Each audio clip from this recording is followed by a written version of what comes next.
The tornado sirens weren't even done screaming when Karen marched across my yard waving the violation notice like she was serving a royal decree, and for a second I couldn't decide which threat was more dangerous, the swirling sky behind her or the furious HOA tyrant stomping toward my storm shelter door. I had just swung the metal hatch open when she shouted that I was forbidden from using it, as if she thought she had the authority to negotiate with a tornado. I remember thinking that any sane person would be heading indoors or at least checking the sky instead of arguing about bylaws, but Karen never operated on the same plane of logic as the rest of humanity. The wind was twisting the treetops sideways while she accused me of endangering neighborhood aesthetic. That was the moment I realized the storm wasn't the disaster I needed to worry about. It was her. I had installed the storm shelter 2 months earlier after 3 back-to-back near misses from rotating wall clouds that skipped across my property like they were trying to choose their favorite spot to touch down. The shelter was simple, steel-reinforced, half-buried, and frankly the only reason I didn't panic every time the weather app sent a red alert. But Karen filed complaints the day it arrived, insisting it was visually aggressive, as if she were describing a wild animal instead of a life-saving structure. She had already called 2 emergency board meetings about it, though the irony was that none of the other HOA members actually cared. They thought it was practical. Karen, on the other hand, considered practicality a personal insult. So there I was, trying to decide whether to duck into the shelter or drag Karen by the arm to get her away from the gusts, whipping her hair upward like the storm wanted to take her first. She jabbed the violation notice against my chest, shouting that the HOA had ordered me to remove the shelter before it disturbed neighborhood consistency. The sky growled above us in a deep rolling rumble, and lightning snapped somewhere too close to be comfortable. I could smell ozone and dust. She didn't pause once. Her voice rose even louder to compete with the wind, ranting about property values and her authority as if the storm needed an audience. I kept eyeing the horizon because a funnel cloud was starting to twist out of the dark wall of clouds like some monstrous tail unfurling. I told her she needed to get inside. Any inside, hers or mine or even the storm shelter she claimed was illegal, and she fired back that she would rather ride out the weather in her kitchen than step 1 foot into a non-approved structure. The wind shoved her sideways and she braced herself with an indignant huff. I tried again, explaining that the sirens didn't go off unless meteorologists saw serious rotation nearby. She lifted her chin stubbornly, accusing me of exaggerating the storm for dramatic effect. Another growl of thunder rumbled across the ground and vibrated through my shoes, but she acted like it was nothing more than background noise in her personal one-woman performance. I almost laughed from disbelief, but fear gripped me too tightly to find anything funny. When the first wave of debris scattered across my driveway, tiny bits of leaves and dirt spinning like a preview of what was coming, I reached out to pull her toward the shelter. She jerked back, furious that I had touched her, and thrust her finger toward my face, sputtering about consequences, fines, and legal action.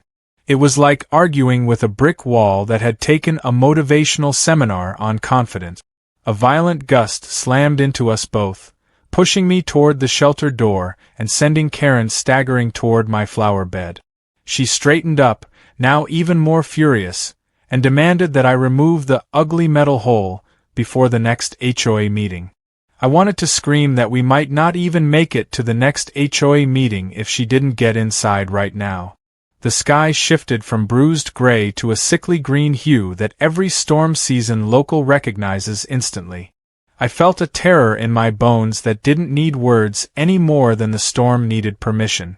My phone buzzed with a tornado-confirmed alert, the kind that comes with a vibrating jolt, and when I lifted it, I saw the path arrow was uncomfortably close. I held the screen out toward her, but she only glanced at it before waving it away. She shouted something about the HOA bylaws being clear and enforceable. I shouted back that the storm didn't care about bylaws.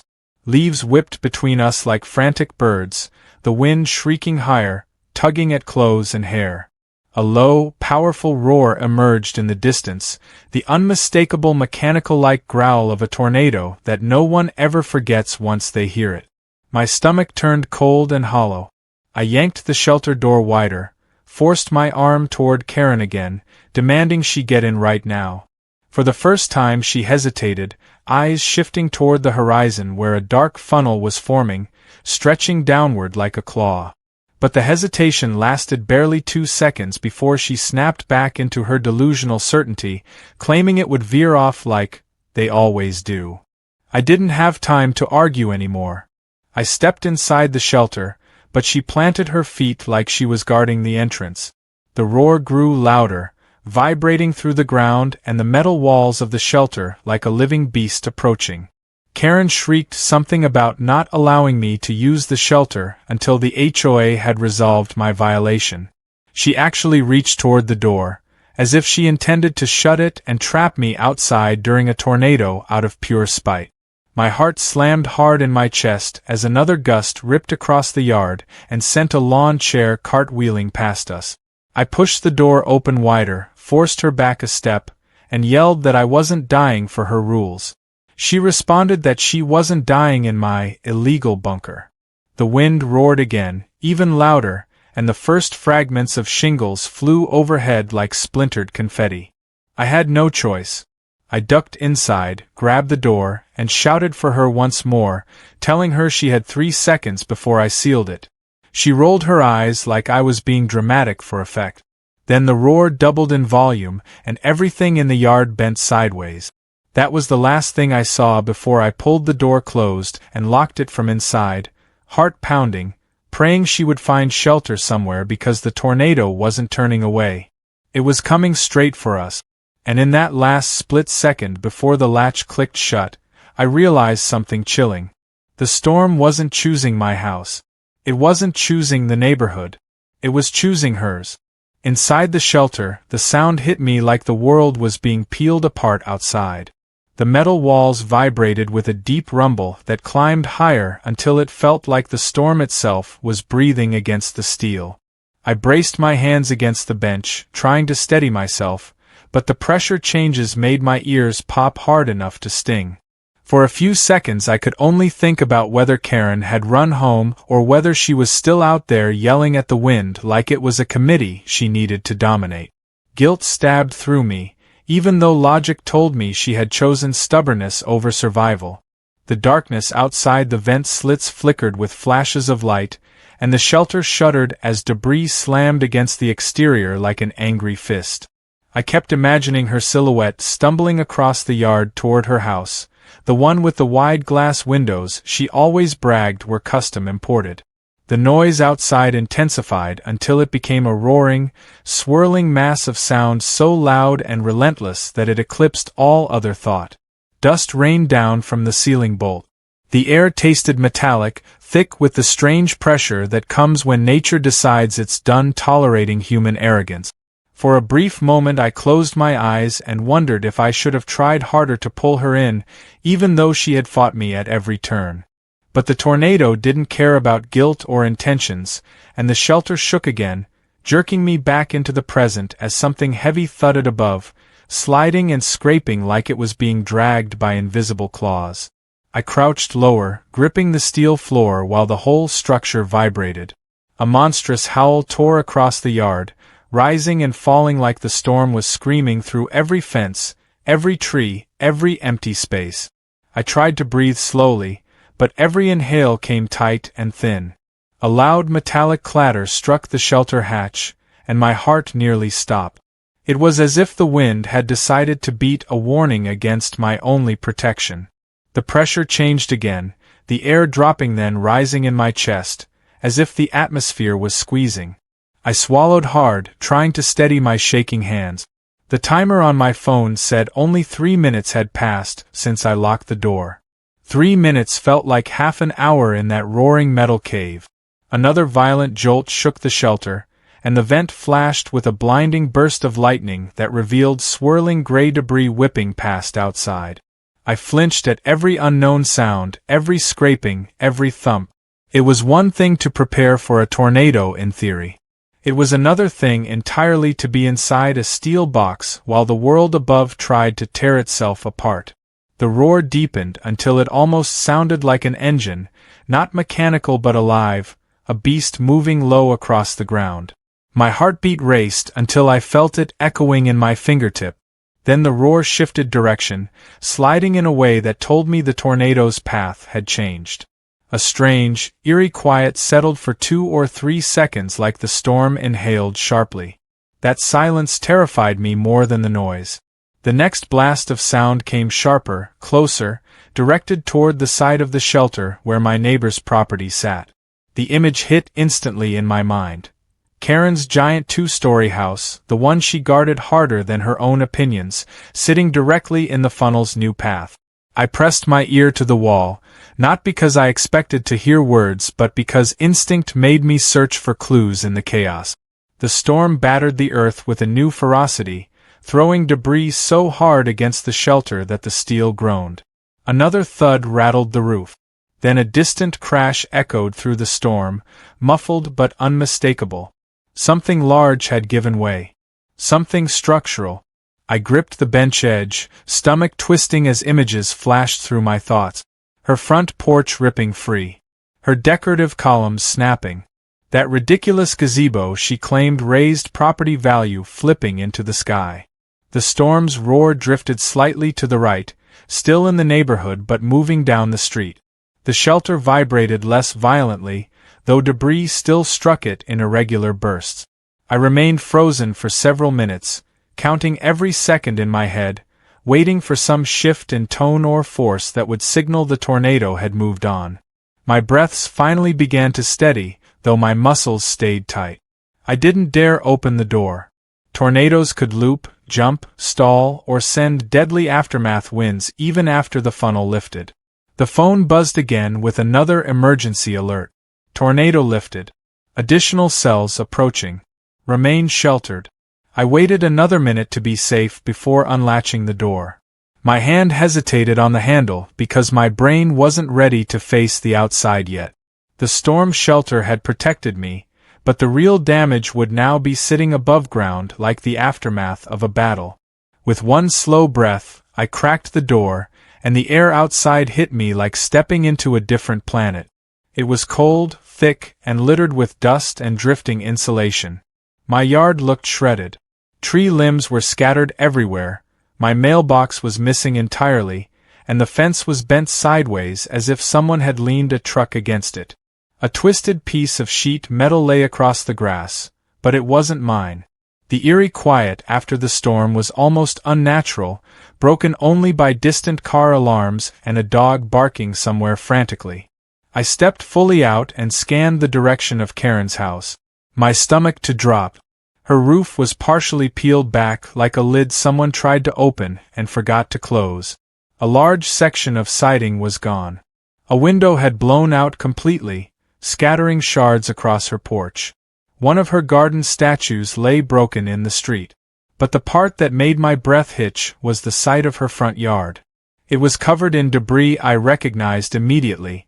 Pieces of her own HOA meeting tent, the one she used for her self-appointed leadership gatherings, now splintered and thrown everywhere like confetti marking the storm's aim. I jogged toward her house, not because I trusted her, but because even the most stubborn, infuriating person didn't deserve to be alone or injured after a tornado. As I approached, the wind shifted enough to carry the faint sound of someone calling out. It wasn't loud. It wasn't panic. It was sharp, irritated, and almost offended, which was the most Karen-like sound imaginable. I found her standing in the remains of her front porch, staring at the damage as if she couldn't believe the storm had chosen her house instead of mine. Her hair was wild, her clothes covered in dust, and her expression twisted in a mix of outrage and disbelief. She looked at me like I was responsible, as though my shelter had attracted the storm rather than protected me from it. Before I could speak, she pointed at the sky, then at her house, then at me, trying to form accusations through breathless frustration. Her voice cracked when she finally managed a sentence, insisting that this was somehow my fault. My shelter, she claimed, had disrupted airflow and redirected the tornado. I stared at her, exhausted, stunned, and almost impressed by the creativity of her delusion. The tornado had passed. The damage was done. But somehow Karen had found a way to turn a natural disaster into another complaint against me. And in that surreal moment, surrounded by shredded pieces of her porch, with debris still drifting through the air, I realized the storm had only been the beginning of this conflict. She wasn't finished. Not even close. The longer I stood there watching Karen clutch the broken railing of her porch like it was the last piece of authority she had left, the more the surreal weight of everything pressed in.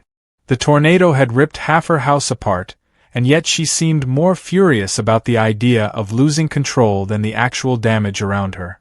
She kept sputtering about airflow patterns and property violations as if yelling at me could magically reassemble her roof. I wanted to argue, to shake her and remind her that I had begged her to take shelter, but the exhaustion from the storm made my voice come out steadier and calmer than I felt. I told her she needed to make sure she was uninjured before blaming anyone. She brushed it off with a sharp flick of her hand, claiming she was perfectly fine except for the emotional distress of seeing her home attacked by unconventional structures. Even after surviving a tornado, she still found a way to sound like she was writing a ticket. I offered to help her check the interior of her house, partly because it was the decent thing to do and partly because I didn't trust her not to injure herself and blame me later. She stepped inside through the broken doorway with the posture of someone entering a crime scene. The living room was a mess of insulation, shattered glass, and toppled furniture. A section of ceiling had collapsed onto her couch. The chandelier hung sideways like it was reconsidering its attachment to the world. She pressed the back of her hand to her forehead dramatically, as if declaring despair to an invisible audience. I tried not to roll my eyes, but after everything, it was almost reflexive. She muttered about insurance, about rebuilding, about her sacred status in the HOA, each complaint layered with the disbelief that the storm had dared to choose her house instead of punishing mine. I pointed out the structural damage near the staircase and suggested she not go upstairs until a professional cleared it. She ignored the warning and took 2 steps up before the wood groaned under her feet. That finally made her stop. Her attitude wobbled for a moment, replaced by something closer to fear. She climbed back down slowly, gripping the rail as if gravity had personally wronged her. I could almost see the gears turning in her mind as she tried to reassemble her sense of control. She faced me again, determined to restore her usual authority. That's when she launched into her next accusation, claiming my storm shelter had created a barrier of disruption that redirected the tornado toward her street. She said it with such confidence that if I hadn't lived on this planet my whole life, I might have believed she had access to secret meteorological data. I tried reasoning with her again. I explained that tornadoes don't get influenced by backyard installations, that they follow atmospheric conditions, not homeowner preferences. She refused to listen. Her voice rose as she insisted the HOA would pursue this scientifically, as if she had a team of tornado whisperers ready to analyze wind spirits. I told her the only reason I survived unharmed was because I had taken warnings seriously. She snapped back that she would have survived perfectly well without my interference. Her voice cracked in the middle of the lie, betraying the truth she refused to accept. When I stepped outside, she followed me, scolding me for leaving her home in chaos, as though helping her was now an obligation of mine. I stopped halfway down her broken steps and faced her. The wind was calmer now, brushing loose debris across the road in slow drift. She stood in the doorway gripping the frame with white knuckles. I asked her one simple question. Why had she come to my yard during the warning instead of going inside her own home? Her lips tightened. She didn't answer. She only glared.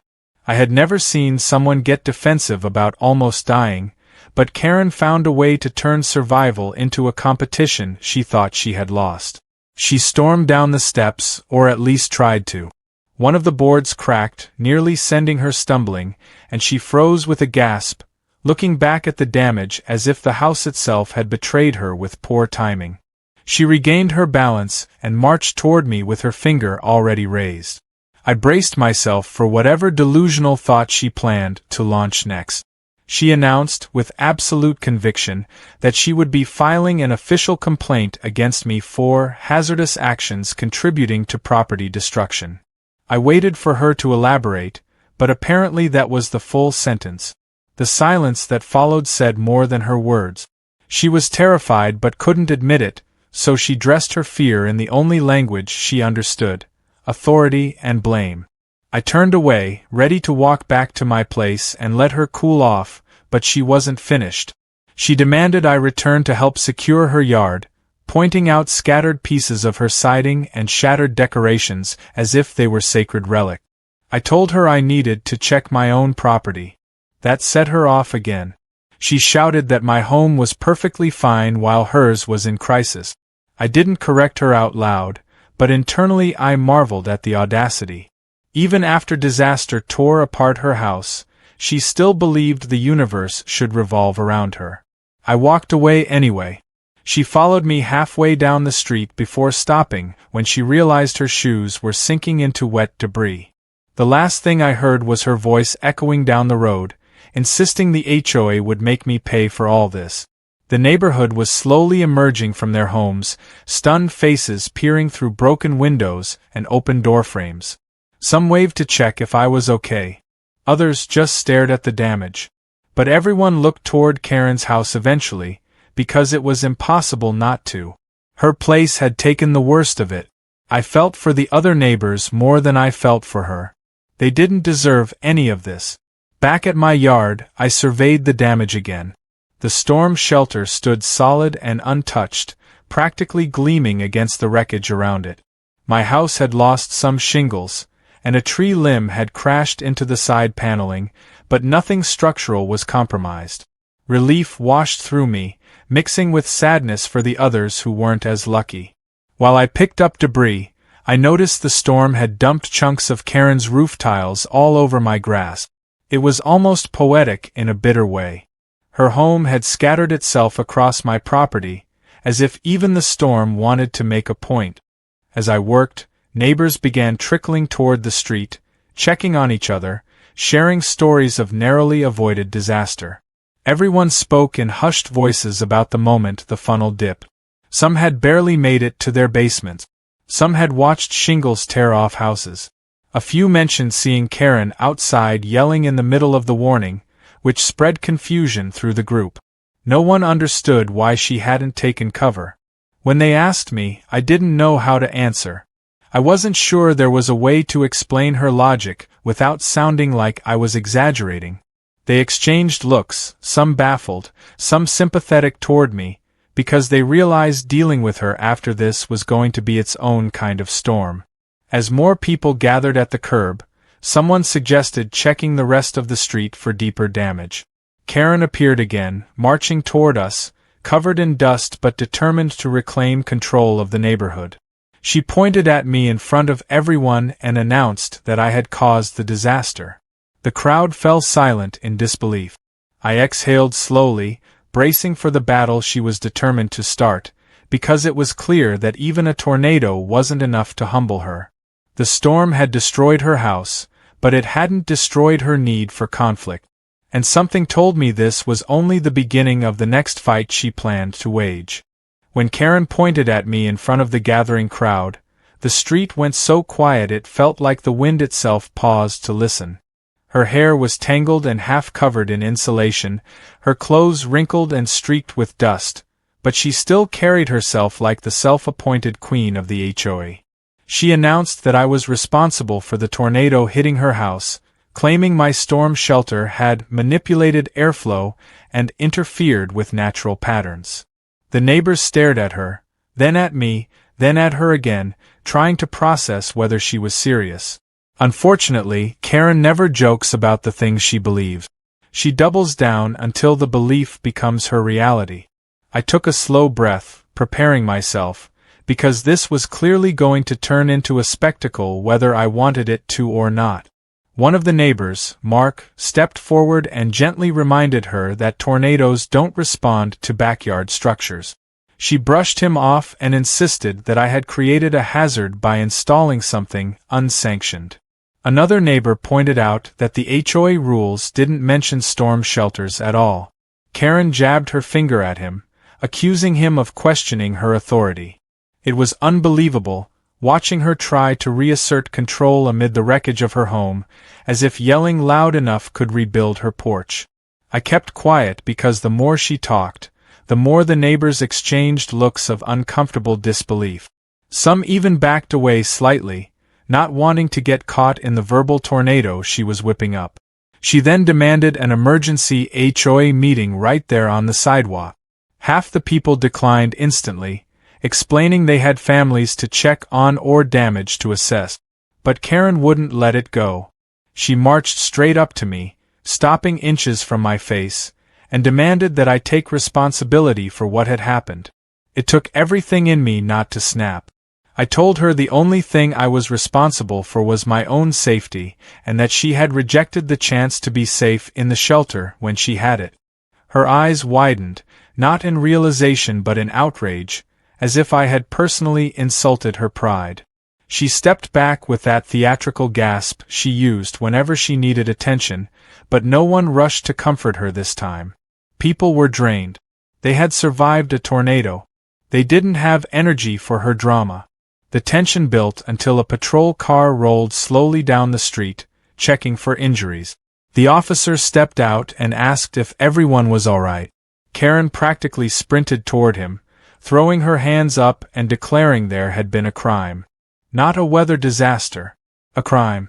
The officer blinked at her, confused, and asked what exactly she meant. She launched into a rant about illegal constructions, airflow redirection, and negligence. He listened patiently for a few seconds before asking if she was injured or needed medical assistance. She insisted she was completely fine except for the emotional turmoil caused by me. I tried not to laugh, but I felt a small chuckle escaping when the officer turned to me with an expression that silently asked if this was real. When he asked for my version, I explained everything calmly. I told him I had installed a storm shelter to protect myself during warnings, that Karen had stormed onto my property during the sirens to serve a fake violation notice, and that I had begged her to get inside. He nodded, processing every detail carefully. Karen interrupted repeatedly, trying to twist every word. The officer raised his hand to silence her and finished taking my statement. When he asked whether she had threatened me or attempted to physically block me from the shelter, I hesitated for a moment, remembering the way she had tried to grab the door. She cut in again, yelling that she had every right to stop illegal shelter usage. The officer's expression hardened slightly. He told her that interfering with someone seeking safety during an active tornado warning was dangerous and potentially unlawful. That shut the crowd up even more. Karen looked stunned, as if the officer had just spoken in a language she had never heard before. He asked her bluntly why she hadn't taken shelter when the warning sounded. She lifted her chin and claimed she was exercising her rights as a homeowner to stand her ground.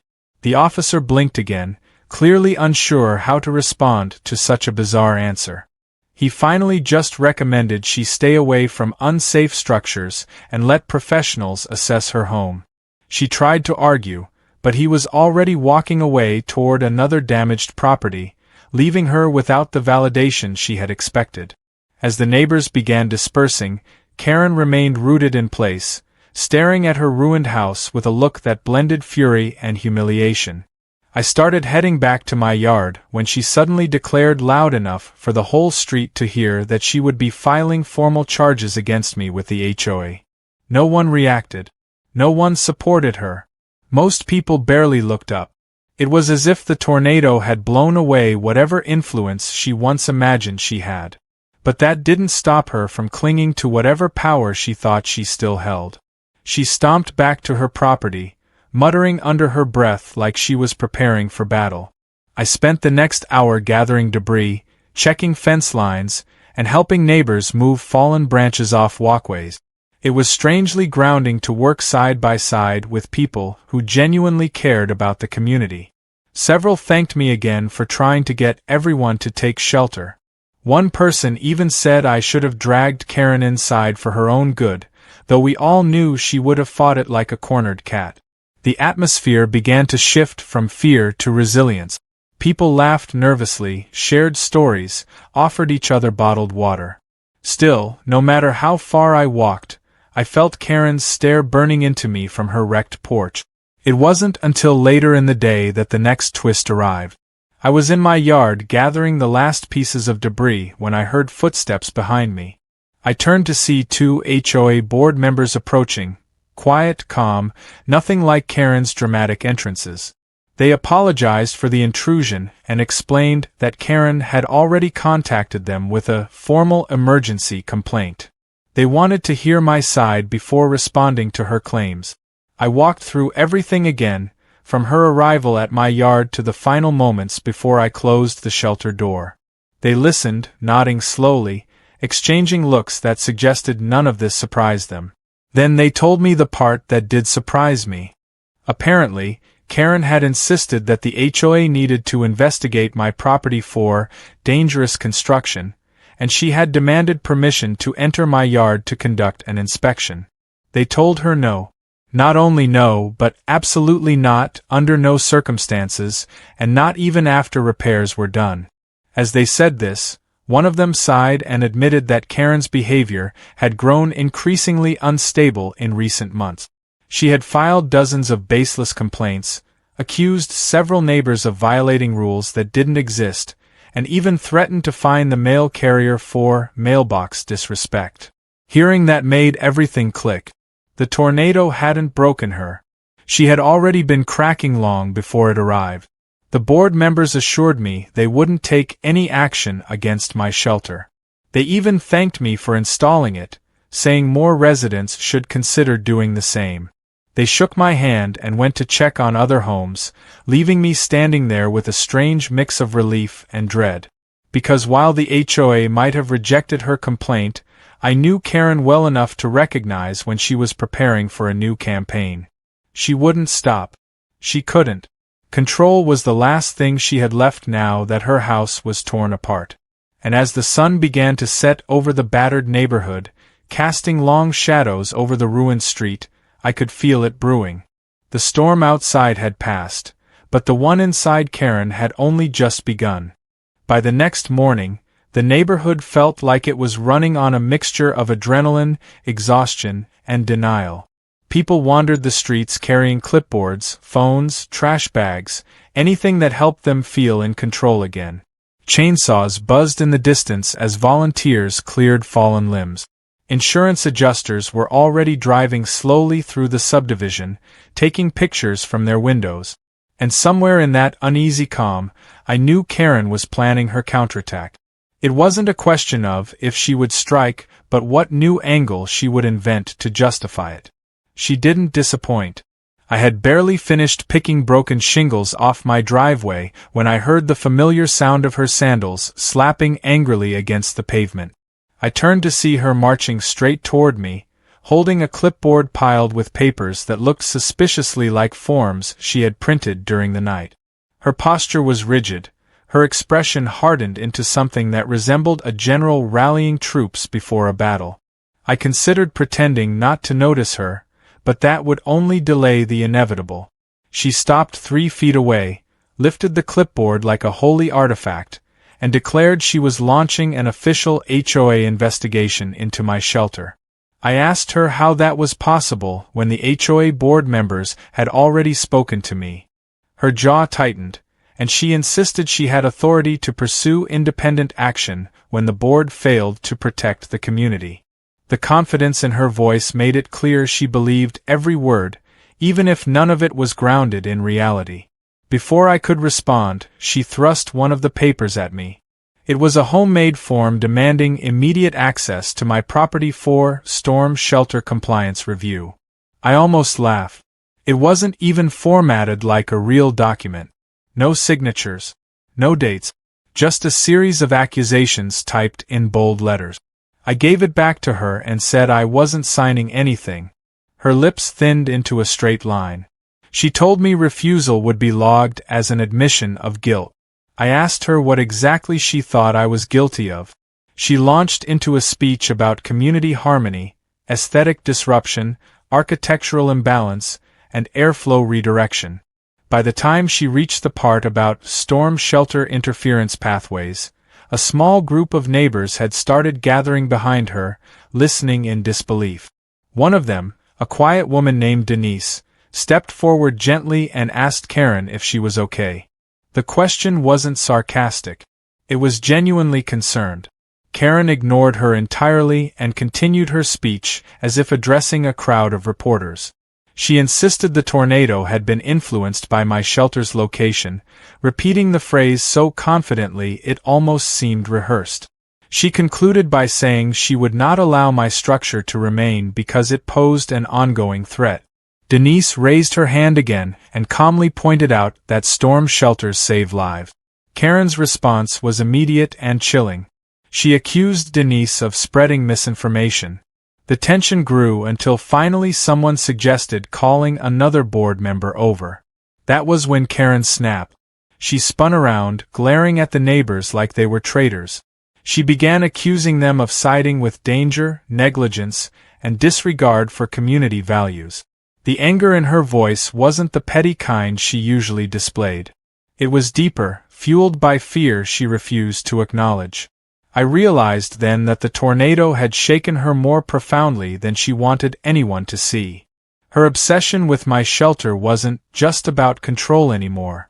It was about rewriting the narrative so that she wouldn't have to confront her own mistake. When she stormed back across the street, her sandals flapping loudly, the neighbors dispersed slowly, shaking their heads. Some apologized to me for her behavior. Others warned me to stay alert. One man even suggested installing a security camera in case she tried something. I laughed it off at first, but the more I thought about her fixation, the less funny it seemed. She had already tried to block me from using the shelter during the storm. It wasn't hard to imagine her escalating in unpredictable ways now that her house was partly destroyed. Later in the afternoon, an insurance adjuster arrived at my property. He took photos, made notes, and commented that I had gotten off remarkably lucky. When he finished, I walked him down the street to show him the damage to Karen's home. He shook his head sympathetically, not knowing yet what kind of storm she could unleash. As we approached her house, she stepped out onto her porch, chin raised, lips pursed, treating the adjuster like an adversary. She immediately demanded full coverage for what she called unnatural wind manipulation. He frowned and tried to explain that tornadoes don't fall under manipulated circumstances. Her face flushed with anger. She accused him of siding with me before he even knew I lived nearby. He asked her to explain what she meant, and she launched into her airflow theory again, pointing repeatedly at my yard. The adjuster listened politely for a minute before gently telling her that insurance companies don't consider backyards capable of influencing tornadic activity. She stiffened, then asked if he could mark her home as a targeted structure. He answered carefully, explaining that natural disasters don't target specific houses. Her eyes narrowed, and I could practically see the moment she realized she wasn't getting the validation she wanted. When he left, she turned her glare toward me with renewed intensity. She marched down her broken steps and stood so close I could smell the dust still clinging to her clothes. She informed me she would be gathering signatures for a community vote to force the removal of my shelter. I reminded her politely that community votes couldn't override county safety codes or private property rights. She flinched as if the truth itself had slapped her. She insisted she would find another way. That was the first moment I felt a twinge of genuine unease. Not fear, but a warning that she wasn't done escalating. By sunset, I had mostly finished clearing my yard. The sky glowed orange and pink, contrasting sharply with the debris scattered along the street. While I worked, I noticed Karen lingering outside her house, pacing back and forth while talking to someone on her phone. Her gestures were sharp, animated, almost frantic. At one point she pointed directly at my property. Whoever was on the other end must have been someone she thought could help her. That alone was worrying. As the light faded, she slammed her phone shut and stormed back inside, slamming the broken door against its mangled frame. The sound echoed across the quiet neighborhood. Something told me she wasn't calling friends for emotional support. She was gathering reinforcements, and I had no idea what she was planning, only that she wouldn't stop until she tried everything she could to destroy my shelter or force me out. The tornado had taken her home, but in her mind I was still the bigger threat. And danger from a person who refuses reality can be far harder to predict than any storm. By the next morning, the uneasy calm that had settled over the neighborhood felt thinner than ever, stretched tight by exhaustion and the quiet dread of whatever Karen planned next. I woke early, long before the sun had cleared the damaged rooftops, because part of me already sensed she wouldn't stay quiet for long. Sure enough, I heard her voice drifting faintly across the street before I had even finished my first cup of coffee. It wasn't angry shouting this time. It was calmer, controlled, the kind of tone she used when she wanted something big. That tone was usually more dangerous than her temper. When I stepped outside, I saw her standing in her yard with a man I didn't recognize. He wore slacks, a pressed shirt, and carried a clipboard, always a bad sign when paired with Karen. I tried to ignore them and go about clearing debris from the back corner of my property, but they moved steadily closer. Within minutes, the man was standing at the edge of my driveway, while Karen hovered behind him with the smug satisfaction of a child showing off a trophy. He introduced himself as an independent property compliance consultant, which already told me everything I needed to know. He wasn't hired by the HOA. He was hired by her.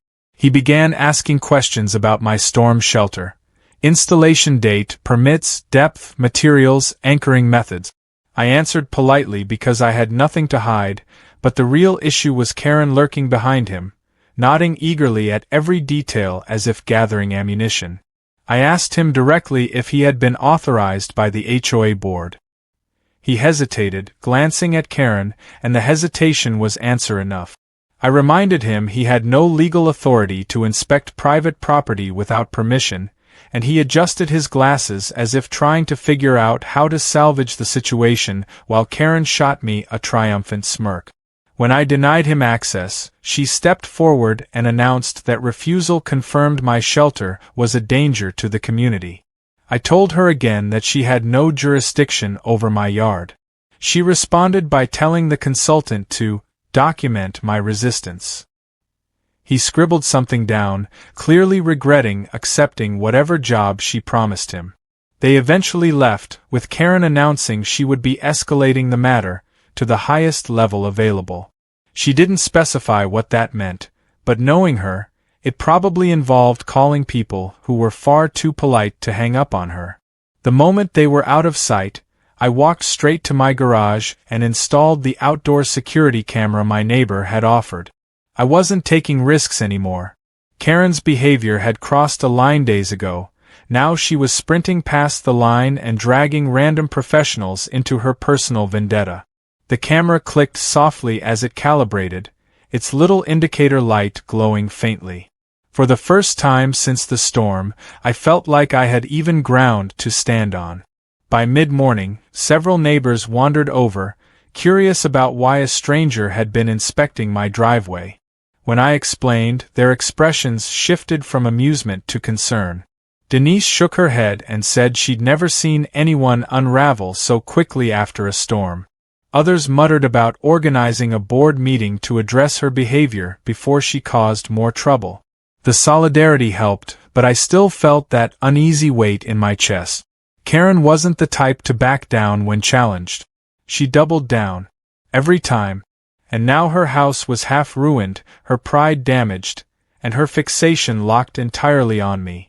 Around noon, the HOA board president, an older man named Carl, stopped by. He apologized for the ongoing chaos and told me Karen had demanded an emergency hearing regarding my shelter. He reassured me the board had declined. She apparently reacted by threatening to impeach him, which would have been funnier if she hadn't been dead serious. He told me the board was preparing an official notice warning her to cease unauthorized inspections and frivolous action. But even then, he admitted he wasn't sure she'd listen. When he left, I realized the storm might have toppled half her roof, but her delusions remained perfectly intact. Later in the afternoon, the sound of hammering echoed across my yard. I followed the noise and found Karen attempting to nail a massive plywood board to what remained of her front porch railing. At first I thought she was boarding up a broken area, but then I realized she was making a sign. A very large sign. I watched in disbelief as bold painted letters began to appear. Danger zone created by illegal shelter across street. My name wasn't written there, but she pointed the arrow directly at my house. She stepped back proudly, wiping sweat from her forehead like she had just completed a masterpiece. I walked over, not to argue but because I needed to see her face to understand whether she actually believed this. She did. Every line of panic and frustration etched into her expression told me she wasn't doing this for attention. She was doing it because she had convinced herself she was the victim of some engineering conspiracy. She looked at her damaged home and genuinely believed the universe had targeted her. She pointed at the sign and told me it was her duty to warn others. I asked her calmly to remove it. She refused. I told her the board would order her to take it down. She didn't care. I finally walked away before saying something I'd regret. By evening, the sign had drawn a crowd. Some laughed. Some were embarrassed for her. A few whispered about mental strain after trauma. Karen stood beside the sign like a proud spokesperson defending her findings. Every time someone walked past, she launched into a speech about airflow, redirection, community safety, and the threat posed by my shelter. I could see people trying to be patient, trying not to inflame her, but eventually most drifted away with sympathetic looks aimed in my direction. As night fell, I checked my new security camera feed. Everything seemed quiet. For the first time that day, I let myself relax. I took a shower, changed clothes, and finally sat down on the couch. The house creaked softly in the cooling evening air. I told myself Karen would tire out eventually. Maybe tomorrow she'd find something else to fixate on. Maybe the board's warning would break through whatever spiral she was caught in. But then my phone buzzed. The camera notification lit up the screen. Movement detected near storm shelter. My stomach dropped. When I opened the video feed, the camera image loaded slowly, the night vision glow casting everything in pale green. And there she was, Karen, standing in my yard, holding tools, inspecting my storm shelter door like she had every right in the world to be there. And for the first time since the tornado, I felt something colder and sharper than frustration. This wasn't about complaints anymore. She was escalating. And she was crossing into dangerous territory I couldn't ignore. The moment I saw Karen standing in my yard in the grainy glow of the night vision camera, a cold jolt shot through me hard enough to pull me straight off the couch. I stared at the screen, trying to make sense of what she was doing. Her posture was hunched, focused, deliberate, nothing like the loud, dramatic woman who usually stormed around in daylight demanding attention. This Karen was quiet, calculated. She had a flashlight in one hand and what looked like a flathead screwdriver in the other. She ran the beam slowly along the edge of my storm shelter door like she was searching for a weak point. My heartbeat thudded heavy in my ears, as every instinct screamed that this had gone far beyond complaining. She wasn't just angry anymore. She was determined to dismantle the one thing that had saved my life. I didn't rush outside immediately. Part of it was caution, part disbelief, part strategy. I watched her from the window first, the camera feed still open in my hand. She crouched down, pressing her ear against the metal as if listening for something inside. Then she wedged the screwdriver into the hinge gap and pushed, testing the resistance. She wasn't strong enough to break anything, but that wasn't the point. She was studying the structure, evaluating it, looking for ways to undermine its stability. My jaw clenched as anger began to boil in my chest. It wasn't just that she trespassed. It was the idea that she might try to sabotage a life-saving shelter in a tornado-prone region simply because it offended her sense of control. I finally stepped outside, but I didn't turn on any lights. I walked quietly across the yard until I was close enough to hear her muttering under her breath. She kept whispering to herself, words spilling in fragments about airflow, vortex influence, community risk, illegal structures. Her voice shook as she talked, not from fear but from obsession. When I spoke her name, she yelped and spun around, flashlight jerking wildly in her hand. The beam hit my face, then my chest, then the grass, trembling. She demanded to know why I was sneaking up on her. The question was so backward it almost stunned me into silence. I told her plainly she was trespassing and needed to leave immediately. She straightened, clutching the screwdriver like a badge of authority, and declared that she had a right to inspect any structure that threatened community safety. I reminded her she had been told, repeatedly, that she had no such authority. She countered by accusing me of hiding something inside the shelter. Something dangerous. Something responsible for the tornado's path. She said it with such intensity that, for a split second, I saw the full weight of her delusion. She didn't just think the shelter was ugly. She genuinely believed it had influenced the storm. That belief had consumed her so completely that she was willing to walk into my yard in the middle of the night and pry at the door of a structure she didn't understand. She stepped closer, face tight with determination. She ordered me to open the shelter so she could evaluate its internal mechanisms. I almost laughed at the absurdity, but the situation had passed the point of humor. I told her firmly that she needed to leave or I would call the police. She held her ground for a long moment, gripping the screwdriver like she believed she was the one being threatened. For a heartbeat, I wondered what she was capable of if cornered. The tornado had taken her house, but obsession had taken her judgment. When I lifted my phone and hovered my finger over the emergency call button, she finally backed up a step, her breath sharp and shaky. She said she would return with someone who understood the science, as if she'd been wronged by the world of meteorology. She stormed out of my yard just as quietly as she had entered, but she kept turning back to glare at the shelter. Even after she disappeared into the darkness, I stood there a long time, staring at the dent her presence had left on the night itself. The silence after she left was heavy, tense, unnatural. I locked the shelter door, double-checked the hinges, and reinforced the latch. When I finally went inside, I replayed the footage again and again, the invasive persistence of her actions making my stomach twist. The storm outside had terrified me, but this was different. A natural disaster doesn't hold grudges. A person does. Morning brought the illusion of normalcy. Birds chirping. Neighbors hauling debris. Insurance adjusters knocking on doors. But underneath the ordinary hum of recovery, a strange tension lingered in the air. When I stepped outside, I noticed 2 board members speaking with residents near the street, probably handling more of Karen's complaints. Yet something felt off. Eyes drifted toward my house more often than usual. Conversations paused when I walked by. Finally, one neighbor approached me and asked quietly whether I knew Karen had started going door to door early that morning.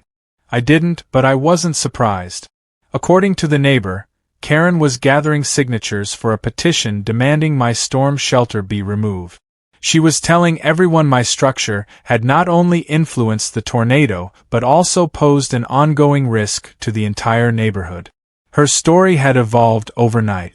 She now claimed the shelter altered wind currents even when closed, creating hazardous conditions. Most people dismissed her, but 1 or 2 were shaken enough by the recent disaster that they listened longer than they should have. Fear makes people vulnerable, and Karen had learned how to exploit that. I found her 3 houses down, holding a clipboard and speaking passionately to a couple who looked trapped by politeness. She saw me and straightened immediately, lifting the clipboard like a shield. She accused me loudly of intimidating residents, even though I had said nothing. I told her again to stop trespassing on my property and stop spreading misinformation. She raised her voice even louder, announcing that I was trying to silence her efforts to protect the neighborhood. Her performance drew several eyes, but instead of sympathy, she drew discomfort. People stepped back. People whispered. People wondered how far she'd go. I took a slow breath and told her calmly that if she stepped onto my yard again, I would involve law enforcement. She opened her mouth, ready to launch another tirade, but this time something stopped her. It wasn't fear. It was calculation. She scanned the small gathering of neighbors watching us and seemed to realize she wasn't winning sympathy. Her eyes narrowed with a cold, simmering resolve. She turned away without another word, but the look she gave me before leaving chilled me more than the tornado sirens. By afternoon, the neighborhood had begun to stabilize again, but my nerves hadn't. Every time a shadow moved or a voice echoed across the street, I wondered whether she was planning another approach. When the sun began to set, I checked the security camera again. Nothing unusual. No movement. For a moment, I almost convinced myself she might be tiring out. Then, just before midnight, the camera buzzed again. Movement detected near storm shelter. I opened the feed with a sinking dread. This time, Karen wasn't alone. She had brought someone with her. And whoever he was, he carried equipment. The kind you don't bring for inspecting. The kind you bring for dismantling. The moment I saw two figures in my yard on the night vision feed, every trace of sleep vanished from my body. Karen stood there like she owned the darkness, her posture rigid and triumphant, while the man beside her knelt at my storm shelter with a tool bag open in the grass. He wasn't the hesitant consultant from before. This man moved with practiced confidence, selecting tools with the ease of someone who knew exactly what they were doing. Bolt cutter handles glinted in the faint infrared glow. A long pry bar lay beside him, its weight obvious even in the low light. Karen hovered over him, whispering urgently, pointing at the hinges like she was orchestrating a surgical strike. My stomach twisted with a sharp, heavy dread. This wasn't another inspection attempt. She meant to breach it, to tear apart the only thing that had protected me. The only thing that could protect anyone. I didn't call out. I didn't rush outside this time. I dialed the police first, voice steady but quick as I explained the trespassing, the attempted break-in, the escalation. The dispatcher told me officers were minutes away. I didn't have minutes. The man inserted the pry bar under the bottom hinge and applied pressure. The metal groaned. Karen flinched, then stepped closer, nodding as if approving the progress of a demolition crew she personally commissioned. I gripped my phone tighter, pulse pounding so hard I could feel it in my jaw.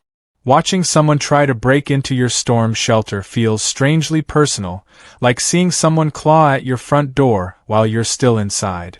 It wasn't just trespassing. It was deliberate sabotage. I stepped out quietly and moved toward them, not wanting to spook the man into damaging anything further. The grass felt cold beneath my feet. The night air was thick. I stopped a few yards away and said Karen's name firmly. She whipped around so fast her flashlight beams sliced across the trees. The man froze but didn't step away from the shelter. Karen straightened, her chin lifting with that familiar, infuriating arrogance. She announced she was conducting an authorized extraction, a phrase so ridiculous I almost laughed. She gestured toward the man like she was introducing a specialist she'd hired to fix the world. I recognized him now, a contractor known around the county for taking cash jobs with no questions asked. He didn't look thrilled to be caught, but Karen shoved a hand toward him, urging him to continue. I told them both plainly that police were on the way. The contractor stepped back instantly, his instincts kicking in faster than Karen's righteousness. But she threw an arm out in front of him, blocking his retreat like a general preventing a soldier from deserting. She yelled that she had every right to dismantle a structure, posing an active aerodynamic threat. I stared at her, not sure whether to be angry or startled at how deeply she had spiraled. I reminded her that she had no authority to touch anything on my property. Her voice rose, cracking with rage, insisting that my refusal to remove the shelter had forced her into emergency community intervention. The contractor took another step back, muttering something about not being paid enough for this. Then headlights swept across the street as the police car pulled up, and Karen spun around with a look of frantic indignation. The officers got out quickly, hands hovering near their belts but not yet tense. I explained everything calmly, pointing out the tools, the attempted breach, the past incident. Karen interrupted every sentence until one officer held up a hand, telling her to stop talking unless she wanted to make things worse. She froze, stunned that someone dared to silence her, and for the first time I saw something flicker across her face that wasn't anger or delusion. It was fear. But it vanished as quickly as it came, replaced by a renewed wave of accusations. She claimed I had built a dangerous, experimental structure that required immediate removal. She insisted the shelter threatened natural airflow, threatened property values, threatened the entire subdivision. The officers exchanged looks that said they'd heard bizarre claims before but rarely delivered with such conviction. One officer inspected the pry marks on the hinge, then turned to Karen and asked if she authorized this man to break into my shelter.